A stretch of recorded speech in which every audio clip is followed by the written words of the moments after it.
शिल्पधाम builders एवं developers की शानदार पेशकश। सागर शहर के बीचों बीच सर्व सुविधा युक्त आवासीय कॉलोनियां।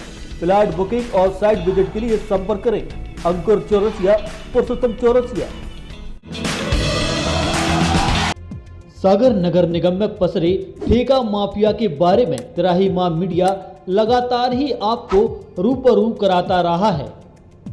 पूर्व की खबरों में हमने दिखाया कि नगर निगम में एक ही व्यक्ति अनुराग सोनी और उसकी फर्म आवा सिस्टम एंड कंसल्टेंसी के पास ही नगर निगम के अधिकांश ठेके होते हैं। इस व्यक्ति अनुराग सोनी और उसकी फर्म द्वारा जितने भी काम किए गए उनमें नियमों का खुला उल्लंघन किया गया और भारी भ्रष्टाचार भी। ठेका माफिया से निगम अफसरों और जनप्रतिनिधियों की मिलीभगत का भी हम आने वाले समय में खुलासा करते रहेंगे। त्राहिमाम मीडिया की पिछली खबर में हमने अटल पार्क में जमीन आवंटन घोटाले का पर्दाफाश किया था। इस मामले में नगरीय प्रशासन मंत्री भूपेंद्र सिंह ने संज्ञान लेते हुए उच्च स्तरीय जांच के आदेश दिए हैं। अब आज हम आपको एक और ऐसे ही करोड़ों के प्रोजेक्ट में नियमों को दरकिनार किए जाने की खबर बताते हैं और इस प्रोजेक्ट में भी यही नगर निगम के अफसरों के चहेते अनुराग सोनी और उनकी फर्म आवा सिस्टम एंड कंसल्टेंसी ही सर्वोसर्वा है। एक कहावत है, जहां जहां पांव पड़े संतन के त्यों त्यों बनता ढार। जी हां, कुछ इसी तरह कटरा गुजराती बाजार स्थित बेशकीमती जमीन पर बन रहे दीनदयाल मार्केट की कहानी सामने आई है। यह डीडी कॉम्प्लेक्स जो अभी तक बना भी नहीं है। इस कॉम्प्लेक्स की दुकानें बेचने के लिए नगर निगम ने ऑनलाइन टेंडर जारी किया है। दुकानें लेने के इच्छुक व्यापारी पहले तो मार्केट का नक्शा देखने के लिए भटकते रहे, फिर जैसे तैसे नक्शा डीडी कॉम्प्लेक्स की दीवार पर चस्पा तो कर दिया गया, लेकिन आप देखिए किस तरह का नक्शा नगर निगम के जिम्मेदारों ने बनाया है। यह नक्शा ही काफी है जो किसी षड्यंत्र की तरफ इशारा कर रहा है।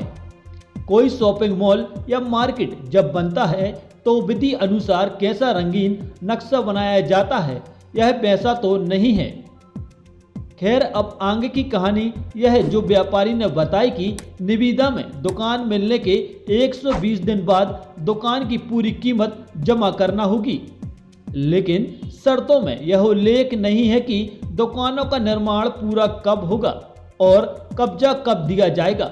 यह दुविधा और नगर निगम माफिया की अविश्वसनीयता के चलते व्यापारी असमंजस में है कि कहीं रकम फंसकर न रह जाए। व्यापारियों को बहुत परेशानी है। एक तो ये ऑनलाइन इन्होंने किया हुआ है, व्यापारी ज़्यादा ऑनलाइन जाता नहीं है। दूसरा इनमें एक डिजिटल साइन का भी दिया हुआ, इसमें डिजिटल साइन से होगा जहाँ तक जानकारी मिली है, और व्यापारियों को तो होगा नहीं। तो अभी तक किसी को ये नहीं पता कि डिजिटल साइन कैसे बनते हैं ऑनलाइन। इसके अलावा इन्होंने सबसे अच्छा ये किया जो इन्होंने अपने नियम और शर्तें निकाली हैं, इनकी द्वारा जो प्राप्त हुए नियम शर्तें, उसमें इन्होंने 25% पैसे तो जमा करवा रहे हैं ऑनलाइन में बैठने के लिए, ठीक है, ठेके के लिए।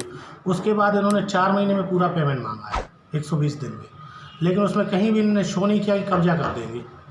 क्या बिना कब्जा के पेमेंट पहले ले लेंगे क्या? पूरी कब्जे का भी शो होना चाहिए, कब कब्जा देंगे। जब कब्जा देंगे तभी पेमेंट उनको लेना चाहिए। उनको ये नियम कहीं नहीं लगा इतने दिनों में मार्केट बना के देंगे वो। दूसरी, इनके द्वारा जो अभी तक नक्शा नहीं लगाया गया, वैसा अभी नक्शा जो कल परसों लगाया शायद उन्होंने, वो लगाया जो नक्शा वो समझने लायक नहीं है। कोई व्यापारी उस नक्शे को समझ नहीं पाएगा। आप इतना बड़ा करोड़ों का काम मार्केट बना रहे हैं, उसमें कहाँ रोड, कितने फुट का रोड दे रहे हैं, कितना कुछ दे रहे हैं, वो सब होना चाहिए नक्शे में। एक लेआउट बनता है, जब कहीं भी एक बड़ा काम लगता है कॉम्प्लेक्स, वहाँ सजा हुआ एक कॉम्प्लेक्स का उसका मार्केट का नक्शा लगता है इस पार्ट में, जो इनके द्वारा नहीं लगाया गया। केवल फॉर्मेलिटी की जा रही है यहाँ। आपको क्या लगता है कोई बड़ा षड्यंत्र है इसमें? हाँ, अंदर कहीं ना कहीं नक्शे के हिसाब से तो साजिश ही लग रही है, कहीं ना कहीं कुछ ना कुछ होगा, तभी इस टाइप के नक्शे लगाए जाने। तो पारदर्शिता रखी जाती, इसमें आपत्ति लगाएंगे हम लोग। वो शायद एक आध आपत्ति निगम में लगा भी चुके हैं, एक आध आपत्ति वो 3 महीने का 4 महीने का जो समय दिया गया उस पर लग चुकी है निगम आयुक्त के पास, और भी व्यापारी हैं जो अभी लगाएंगे। यह तो एक वानगी है डीडी कॉम्प्लेक्स की। आगे और भी खेल हैं जिनमें से कुछ आप यह नक्शा देखकर समझ सकते हैं। तीन तरफ से पहले से ही दुकानों से घिरा होने के बाद भी 10-10 फीट की जगह छोड़ दी गई है और सामने की लाइन में सिर्फ 3 दुकानें दिखाई दे रही हैं। बाकी खाली जगह क्यों है यह बताने के लिए कोई नहीं है और नगर निगम के अफसरों का तुर्रा यह है कि सब कुछ पारदर्शिता से होता है। अब आते हैं फौरी तौर पर सामने आए नियम के उल्लंघन पर। सागर नगर निगम में किसी भी संपत्ति के आवंटन, लीज या किराए पर देने के लिए मध्य प्रदेश नगर पालिका निगम भूमि अंतरण नियम 2016 का राजपत्र है। इसमें नियम 9 के भाग का में स्पष्ट लिखा है कि आरक्षित वर्ग के लिए संपत्ति आवंटन की प्रक्रिया बंद लिफाफा निविदा के माध्यम से ही की जा सकती है, जबकि डीडी कॉम्प्लेक्स की दुकानों की निविदा में आवश्यक आरक्षण में आरक्षित वर्ग को भी ऑनलाइन निविदा जमा करनी होगी।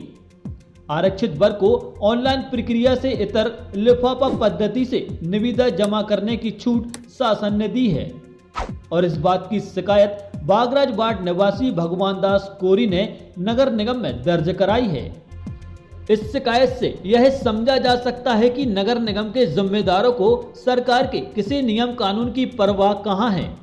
मनमाने तरीके से अधिकांश प्रोजेक्ट इसी तरह ठेकेदार के अनुकूल नियम शर्तें बनाकर सरकारी धन और संपत्तियों की लूट की जा रही है।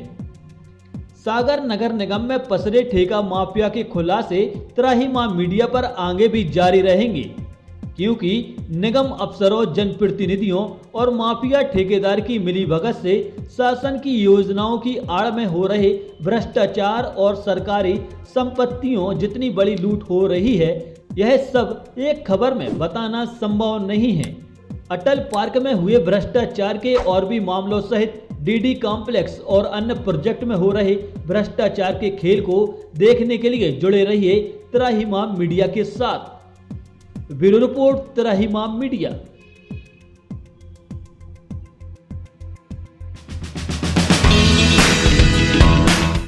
कल्पधाम बिल्डर्स एवं डेवलपर्स की शानदार पेशकश। सागर शहर के बीचों बीच सर्व सुविधा युक्त आवासीय कॉलोनियां। प्लाट बुकिंग और साइट विजिट के लिए संपर्क करें अंकुर चौरसिया, पुरुषोत्तम चौरसिया।